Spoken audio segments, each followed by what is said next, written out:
Big Bash থেকে IL টি-20 tiger বোলারদের দাপট এখন বিশ্বজুড়ে। কিন্তু এই আলোয় কোথায় বাংলাদেশের ব্যাটাররা? কেন বিদেশি লিগে দেখা যায় না লিটন হৃদয়দের? বিগ ব্যাশ লিগ থেকে শুরু করে আইএল টি-20 বিশ্বের নামকরা ফ্রাঞ্চাইজি লিগগুলোতে এখন বাংলাদেশি বোলারদের কদর চোখে পড়ার মতো। মুস্তাফিজুর রহমান, রিশাদ হোসেনদের পারফরম্যান্সে ভর করে বিদেশি দলগুলো নিয়মিত সাফল্য পাচ্ছে। অথচ এই স্পটলাইটের আড়ালে রয়ে যাচ্ছে বাংলাদেশের ব্যাটাররা। কোনো লিগেই দেখা যাচ্ছে না লিটন দাস, তাওহিদ হৃদয়ের মতো ব্যাটারদের।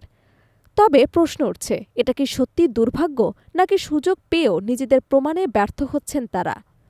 রবিবার আইএল টি-20 লিগে দুবাই ক্যাপিটালসের হয়ে গালফ জায়ান্টের বিপক্ষে দুর্দান্ত বোলিং করেন মুস্তাফিজুর রহমান। এক ওভারেই তুলে নেন 3টি গুরুত্বপূর্ণ উইকেট, হন ম্যাচসেরার পুরস্কারপ্রাপ্ত। তার এই পারফরম্যান্সে আবারও প্রমাণ করেছে চাপের মুহূর্তে মুস্তাফিজ এখনও ফ্রাঞ্চাইজি ক্রিকেটের নির্ভরযোগ্য অস্ত্র। অন্যদিকে বিগ ব্যাশ লিগে মেলবোর্ন রেনেগেডসের বিপক্ষে জয়ের ম্যাচে হোবার্ট হারিকেনসের হয়ে কার্যকর বোলিং করেছেন রিশাদ হোসেন। 24 বলের স্পেলে দিয়েছেন মাত্র 10 রান, নিয়েছেন একটি গুরুত্বপূর্ণ উইকেট।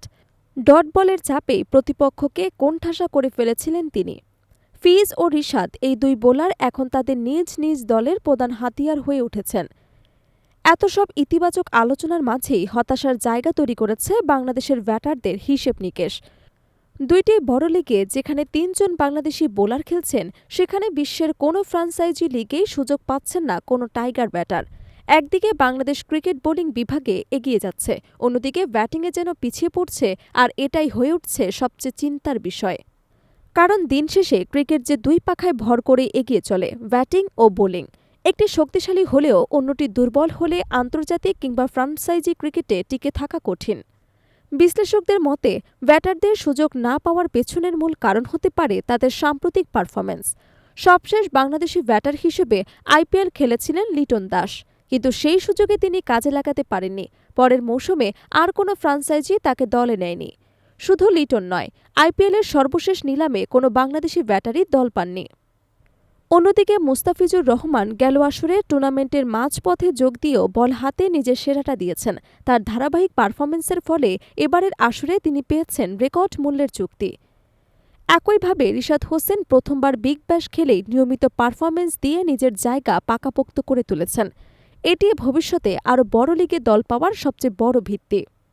এই বাস্তবতায় প্রশ্ন উঠছে, বাংলাদেশের ব্যাটারদের জন্য সেই সময়টা কবে আসবে? কবে তারা বিদেশি লিগে নিজেদের জায়গা করে নিতে পারবেন? নাকি এই সুযোগ আদৌ আসবে না, এমন শঙ্কাও উকি দিচ্ছে ভক্তদের মনে। বাংলাদেশ ক্রিকেট যদি সত্যিকার অর্থে বিশ্বমঞ্চে প্রতিযোগিতামূলক হতে চায়, তাহলে শুধু বোলিং নয়, ব্যাটিং বিভাগকেও সমানভাবে শক্তিশালী করতে হবে। না হলে ফ্রাঞ্চাইজি ক্রিকেটে টাইগারদের উপস্থিতি হয়তো কেবল বোলারদের মধ্যেই সীমাবদ্ধ থেকে যাবে।